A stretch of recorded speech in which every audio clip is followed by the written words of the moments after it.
Bill की मुखालिफत में खड़ा हूँ। आप ऐसे वक्त में इस बिल को ला रहे हैं जब हिज़्ब इख्तिलाफ के तमाम अरकान पार्लिमान अपने रियासती असम्बली इलेक्शन में मसरूफ़ हैं। ये हुकूमत पैगाम ये देना चाहती है कि अपनी वहशी अक्सरियत से कानून बनाएंगे। अगर ये 3 बिल कानून बन जाएंगे तो अपोजिशन की आवाज़ नहीं के बराबर इस ऐवान में हो जाएगी। और इस आईनी तरमीमी बिल को अगर आप हदबंदी बिल के साथ पढ़ेंगे तो आबादी की बुनियाद पर सीट दी जाएगी। जिसकी आबादी ज़्यादा होगी उनको ज़्यादा सीटें मिलेंगी, जिनकी कम होगी उनको कम मिलेगी। हदबंदी हर 10 साल बाद नहीं होगा सर, ना मरदमशुमारी की बुनियाद पर होगा, बल्कि हुकूमत फैसला करेगी कि हदबंदी होगी या नहीं। अगर होगा तो किस साल की मरदमशुमारी पर होगा। सर, मैं इलाका वादियत को नहीं मानता, ना उसको फ़रोग़ देता हूँ, मगर हमारी आइन की तमहीद में फ्रेटर्निटी का लफ्ज़ लिखा गया, भाईचारगी का। ये बहुत अहम है हमारे मुल्क की इत्तेहाद और सालमियत को मजबूत करने का। ये तीनों बिल इस फ्रेटर्निटी के बरक्स का पैगाम देते हैं और काम करेंगे। हकीकत ये होगा सर कि शुमाल हुकूमत करेगा जुनूब पर, शुमाल खर्चा करेगा और जुनूब इसको फराहम करेगा। जुनूबी रियासतें मुल्क की GDP में 30% का हिस्सा होता है उनका, और 21% मुल्क का टैक्स रेवेन्यू जुनूब से आता है। 2022-23 साल में 3.46 लाख करोड़ का उनका हिस्सा था और 19% आबादी है भारत में जुनूबी हिंदुस्तान की। जुनूब को गुड गवर्नेंस की सदा दी जा रही है। वजीर आजम कहते हैं कि जिसके बच्चे ज्यादा हैं, तो मगर वो तो झूठ था। मगर ये बिल अगर कानून बनेंगे तो सच हो जाएगा। सर, अगर आप 6 रियासतों को, बिहार, मध्य प्रदेश, यूपी, राजस्थान, गुजरात और हरियाणा को मिला ले, यहाँ पर सीट होंगी 392 और सिर्फ 34 सीट की जरूरत पड़ेगी हुकूमत बनाने के लिए।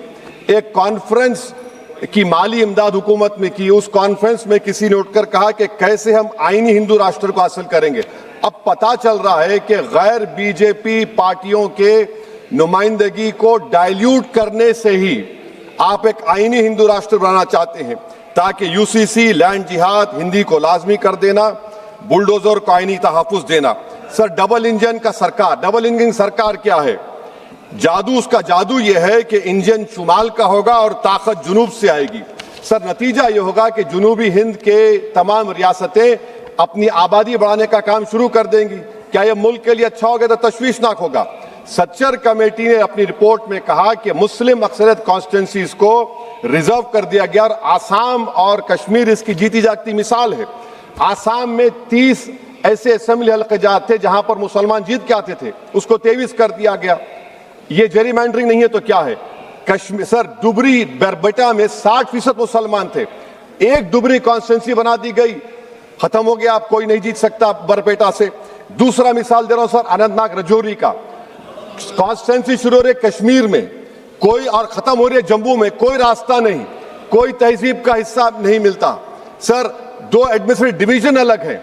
ये जेरीमैंडरिंग नहीं है तो क्या है सर? और सर, कश्मीर की आबादी क्या है? 56% कश्मीर की आबादी, सीट है 52.22। जम्मू की आबादी है 43.65, सीट में 47.78। ये जेरीमैंडरिंग है तो नहीं है तो क्या यही होगा? सर, मुस्लिम अकलियत को तो बीजेपी टिकट नहीं देती, रिजर्वेशन दूर की बात, मगर क्या यह मुल्क के मफाद में है कि इस ऐवान में 18 करोड़ की आबादी के सिर्फ 4% MP जीत कर आएंगे? ये आपकी मुल्क से मोहब्बत है? ये राष्ट्रवाद होगा कि 18% से 4% आएंगे जीतकर? आप फैसला कर लीजिए। ट्रेजरी बेंचेस को सोचना है, अगर वो भारत से मोहब्बत करते हैं तो तशवीशनाक बात है। अगर बिल कानून बनेगा तो फिर आप भूल जाइए, यहां पर तो और कम हो जाएंगे। तो मैं ये आपको बताना चाह रहा हूं सर कि मुस्लिम अकलियत को SIR से, रायदही से, हक रायदे महरूम कर दिया जा रहा है, बुलडोजर से बेघर कर दिया जा रहा है, और हदबंदी से इनकी सियासी आवाज को खत्म करने का मंसूबा है। सच्चाई ये है सर, मुस्लिम वोट की जरूरत बीजेपी को उसको खतरा समझती, सेकुलर पार्टीज ये समझते हैं कि हमको पूछना ही ना पड़े, और हम बार बार पुकार कर कहते हैं कि जमहूरियत को मजबूत करो, सिर्फ वोट डालने वाले मत बनो, वोट लेने वाले बनो, क़यादत बनाओ। मगर ये सब चीजों का आप देख रहे हैं कि बीजेपी इसको खत्म करना चाहती है। सर, भारत क्या है? भारत एक यूनियन ऑफ स्टेट्स है, सिर्फ शुमाली रियासतें नहीं है, जुनूब की रियासतें नहीं है, मशरिक नहीं है, मगरबी रियासतें हैं, नॉर्थ ईस्ट है। तो ये इस मुल्क की डाइवर्सिटी, इसकी ताकत है जो ये 3 बिलें खत्म करना चाहती है। मेरी तजवीज़ क्या है सर? कनाडा का फार्मूला अपनाया जाए कनाडा में ग्रैंडफादर क्लॉज को अपनाया जाए, रियासत की सीट आबादी पर मुनस्सिर नहीं होगी। Sir, remove the money bill veto from Lok Sabha, let the house of states have an equal voice in how legislation is passed. KM Panikkar member of SRC recommended the Rajya Sabha should be reform. Sir, मैं इस हुकूमत को warn कर रहा हूं, हदबंदी एक ऐसा जख्म होगा जो कभी नहीं भरेगा। ये जख्म हमेशा रहेगा और कहीं खुदा ना खास्ता मुल्क को कमजोर ना कर दे। हुकूमत सिर्फ अपने सियासी लालच को हासिल करने के लिए मुल्क के इत्तेहाद को पारा पारा करने की कोशिश कर रही है। मैं हमेशा अक्सरियती हुक्मरानी का मुखालिफ रहा हूं, चाहे जबान और मजहब की बुनियाद पर हो। मुल्क को अगर विकसित भारत बनाना है तो हर शहरी की आवाज को कबूल किया जाना इस मुल्क को चलाने के लिए।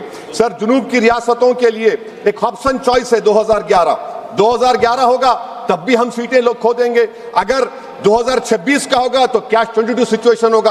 तो मैं हुकूमत से अपील करता हूं आपके जरिए से कि हमारे वजीर आला ने जो तजवीज पेश की रेवंत रेड्डी ने कि हाइब्रिड मॉडल 2 क्या है वो 40% की सीटें आबादी पर, 40% इकोनॉमिक परफॉर्मेंस पर और 20% फेडरल बैलेंस को।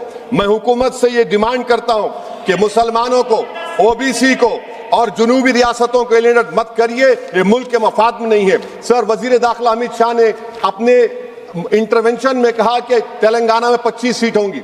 मैं हुकूमत से अपील कर रहा हूं, अगर आप वाकई में सच्चे हैं तो मैंने एक अमेंडमेंट मूव किया क्लॉज 3 बिल में कि I have given amendment provided nothing shall be done to affect the proportional representation enjoyed by each state as such proportion exist in the 17 house of people. आप support कर दीजिए उसको। देखिए sir, अगर कोई मंत्री यहां पर कुछ बोलता है तो मैं, अगर वादा पूरा नहीं होता तो मैं ब्रीच ऑफ प्रिविलेज डालूंगा, मगर कानून की बात हो रही है, आप लिखते क्यों नहीं कानून में? Write it in the bill that 50% would be there. आप नहीं लिखना चाह रहे, आप बोल रहे कि मेरी बात का भरोसा करो कि कौन जिया तेरे जुल्फ के शहर होने तक, हम तो खाक हो जाएंगे तुमको खबर होने तक। सर और आप एक बता रहा हूं सर, ये गवर्नमेंट क्यों ला रही है?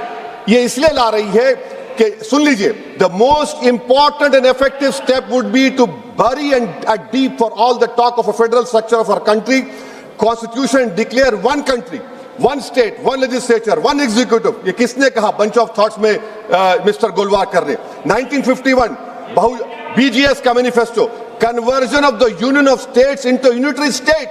This is what is happening now with these 3 bills. Now please, so I am concluding, sir. I am concluding that can this whole proceedings are being watched by the Muslim women who were raped in Muzaffarnagar. Will they feel happy about it?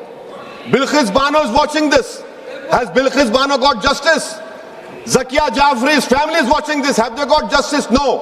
Please. That is why I conclude, sir, by reciting the share of what Rahat Indori said about this government.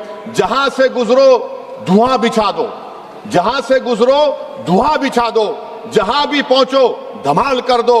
तुम्हें सियासत ने हक दिया है, हरी जमीन को लाल कर दो। अपील भी तुम, दलील भी तुम, गवाह भी तुम, वकील भी तुम, जिसे भी चाहो हराम कह दो, जिसे ही चाहो हलाल कर दो। मैं वार्न कर रहा हूं सर, आपके पास मेजॉरिटी नहीं है, ये मत करिए, मुल्क को कमजोर करने की हरकत होगी। शुक्रिया सर। धन्यवाद श्री हनुमान बेनीवाल जी। सभापति महोदय, निशिकांत जी 352 गुरु गोलवरकर जी का नाम लिया सर, बंच ऑफ थॉट का नाम लिया। मैं उनकी जानकारी के लिए बता दूं कि बंच ऑफ थॉट को गुरु गोलवरकर जी ने 1960 में खुद ही खत्म कर दिया था। उन्होंने कहा था इस किताब से मेरा कोई लेना देना नहीं है। यस हनुमान बेनीवाल जी, यस सर। नहीं, उन्होंने खुद ही कह दिया था, उन्होंने मना कर दिया था सर। और हनुमान बेनीवाल जी प्लीज। तो बिठाओ साहब।